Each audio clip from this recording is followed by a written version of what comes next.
بنگلہ دیش میں تمام سکولز اور کالجز کو شٹ ڈاؤن کر دیا گیا۔ انٹرنیٹ اور موبائل فون سروسز کو بھی سسپینڈ کر دیا گیا۔ 2 ہفتوں سے پولیس فورسز نے اسٹوڈنٹ پروٹیسٹرز کو روڈ پر کھلے عام گولیاں چلانا شروع کر دی۔ لوگوں کو گاڑیوں سے کچلا جا رہا ہے۔ صرف پولیس ہی نہیں بلکہ بنگلہ دیش اسپیشل فورس کو بھی ڈپلوائے کر دیا گیا، جس سے اسٹوڈنٹ پروٹیسٹرز کا گلا گھونٹ دیا جائے۔ 160 سے زیادہ کو مار دیا گیا اور ہزاروں کی تعداد میں اسٹوڈنٹس زخمی ہیں اور بھی کئی حادثوں کے شکار بنے ہوئے ہیں بنگلہ دیش کے عوام اور وہاں کے اسٹوڈنٹس، جن کی معلومات ابھی تک نکلے نہیں کیونکہ ملک بھر میں انٹرنیٹ کمپلیٹ طرح سے بلیک آؤٹ ہے۔ اور بھی کئی ویڈیوز حادثے اور ظلم کے اور بھی کئی انفارمیشن ابھی تک ملک سے نکلے تک نہیں۔ تمام ملک میں شیخ حسینہ کو ڈکٹیٹر نام سے پکارا جا رہا ہے۔ آخر کوٹا سسٹم ہے کیا اور کیوں گورنمنٹ اس کوٹا سسٹم کو چینج کرنے کے بجائے اپنے ہی اسٹوڈنٹس اور اپنے ہی پیپلز کو مار رہے ہیں؟ چلو جانتے ہیں آج کے اس ویڈیو میں۔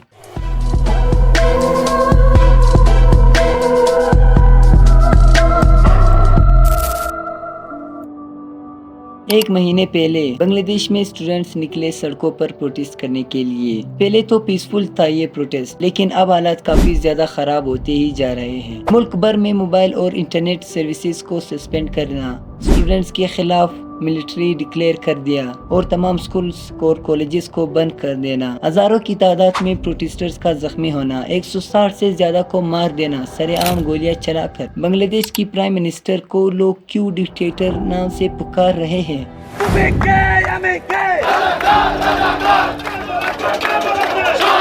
اس پروٹیسٹ کے پیچھے سیدھی وجہ ہے ریزرویشن۔ تمام یوتھ خلاف ہے اس کوٹا سسٹم کے، وہ کوٹا سسٹم جس کے انوسار 56% نوکریاں بنگلہ دیش کے پرائیویٹ سیکٹر میں ریزرو ہے۔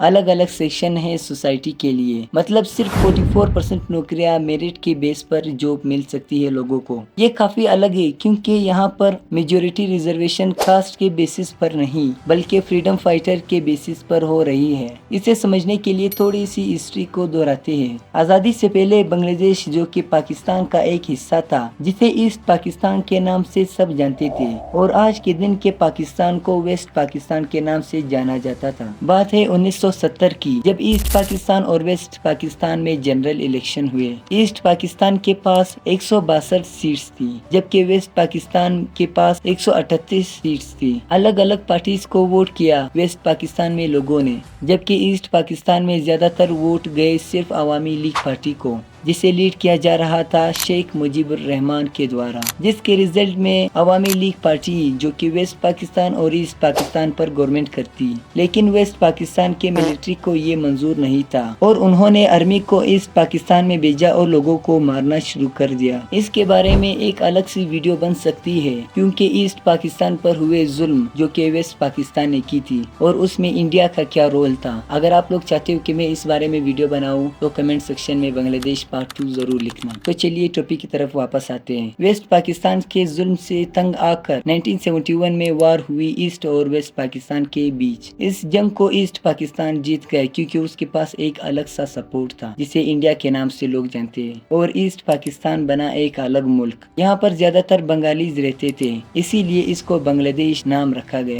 اب آپ لوگ سوچ رہے ہوں گے کہ اس کا اب کے ساتھ کیا کنیکشن ہے۔ میں آپ لوگوں کو بتاتا چلوں کہ 1971 کے اس دور میں جو لوگ لڑے جیت کے لیے ایک الگ سا ملک پانے کے لیے، جس میں وہ سکسیسفل بھی ہوئے، یہی فریڈم فائٹرز آج کے سچویشن میں ریلیونٹ ہے اس کوٹا سسٹم کی وجہ سے۔ بنگلہ دیش کے پاس کوٹا سسٹم میں 30% جابس کو ریزرو کیا گیا فریڈم فائٹرز کے لیے اور ان کے بچوں کے لیے، 10% عورتوں کے لیے، 10% بیکورڈ ڈسٹرکٹس کے لیے، 5% ریزرویشن ہے ایتھنکس مائنورٹیز کے لیے، 1% ریزرویشن ہے ان لوگوں کے لیے جو فزیکلی ڈسیبلٹیز ہو۔ ان تمام کو ملا کر نمبر بنتا ہے 56%۔ پروٹیسٹرز چاہتے ہیں کہ ایتھنکس مائنورٹیز اور پیپل ود ڈسیبلٹیز کو چھوڑ کر باقی تمام ریزرویشن کو ہٹا دیا جائے گورنمنٹ کی طرف سے۔ پروٹیسٹرز کا ماننا ہے کہ 30% ریزرویشن اس صرف فریڈم فائٹرز کے لیے تھی، اسے ان کے بچوں اور ان کے بچوں کے بچوں کے لیے کیوں رکھا؟